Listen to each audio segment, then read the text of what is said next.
विधानसभा वित्त फ्री विधायक स्कूल चलो अभियान के कार्यक्रम में प्राथमिक विद्यालय पहुंचे। सरकार द्वारा चलाए जा रहे स्कूल चलो अभियान के तहत भारतीय जनता पार्टी के विधायक और कार्यकर्ता लगातार स्कूलों में जाकर नामांकन संख्या बढ़ाने के लिए लोगों को जागरूक कर रहे हैं। इसी क्रम में बरेली वित्त फ्री विधानसभा विधायक डॉक्टर राघवेंद्र शर्मा मझगवां ब्लॉक के शाहबाजपुर ग्राम पंचायत के मजरा हरे की गोटिया में स्थित प्राथमिक विद्यालय पहुंचे और वहां की व्यवस्थाओं का जायजा लिया। अपने संबोधन में उन्होंने कहा कि वे भी ऐसे ही प्राथमिक विद्यालय में पढ़कर ही जीवन में आगे बढ़े हैं। उन्होंने बच्चों से भी कुछ सवाल जवाब किए, जिसमें वे बच्चों की इस प्रतिभा को देखकर खुश हुए और प्रधानाध्यापिका हंसमुखी की प्रशंसा करते नजर आए। उन्होंने कहा, जिस प्रकार से यहाँ की प्रधानाध्यापिका हंसमुखी ने बच्चों के हित में कार्य किए हैं और शिक्षण कार्य को आसान बनाया है, अगर ऐसे ही सभी स्कूलों के प्रधानाध्यापक बच्चों के भविष्य पर ध्यान देते हुए कार्य करें तो जल्द ही प्रदेश में शिक्षा की क्रांति लाई जा सकती है। अंत में प्रधानाध्यापिका हंसमुखी द्वारा कार्यक्रम में उपस्थित सभी गणमान्य व्यक्तियों और ग्रामवासियों का आभार व्यक्त किया। बरेली से हमारे संवाददाता फयाज खान की यह रिपोर्ट। और एक है सहायक अध्यापिका जो इस समय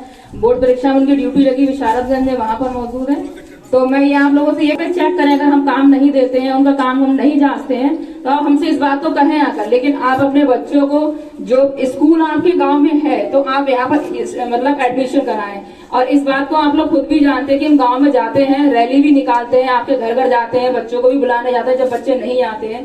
तो इस बात को तो आप खुद ही समझते हैं कि हाँ, हम लोग मेहनत करते हैं। इस बात को सर जी, अब आप विधायक पद पे चुन के आए हैं और सरकार ने दोबारा वापसी करी है। शिक्षा के हितों में सरकार के द्वारा जो योजनाएं हैं वो जनता तक क्यों नहीं पहुंच पाती? देखिए, ऐसा नहीं है कि जनता तक नहीं पहुंच रही है। अभी आप इस कार्यक्रम में भी थे।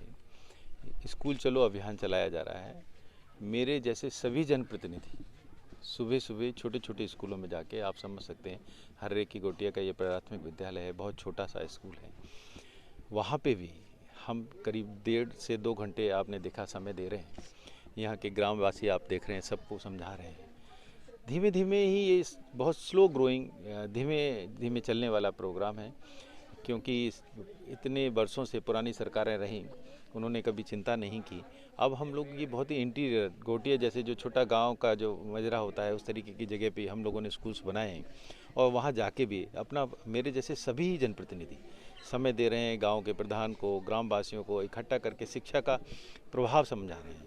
बहुत सारी जगह मैं अपना ही एग्जाम्पल देता हूँ, क्योंकि मैं भी ऐसे छोटे गाँव से पढ़ के आया हूँ, कि लोगों को भविष्य देखना चाहिए। शिक्षा एक ऐसा माध्यम है जिससे जीवन को पूरी तरीके से परिवर्तित किया जा सकता है, क्योंकि जब शिक्षित किसान भी होगा तो वो समझेगा कैसे कितना खाद लगाना है, भूमि की कैसी उर्वरकता को कैसे चेक करना है, कौन कौन से बीज हम बो सकते हैं जिससे ज़्यादा पैदावार हो।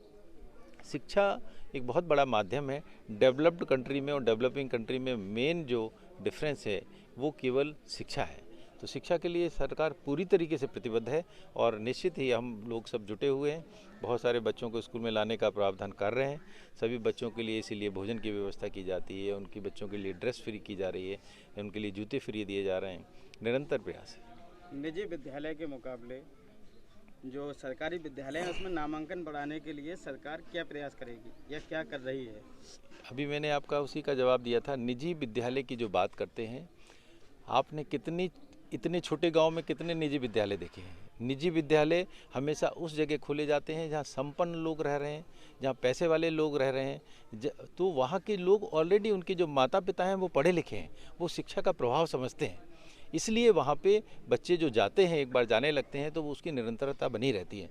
लेकिन हमारा प्रयास सुदूर गांव में है, जहाँ पे अभी जो उनके माता पिता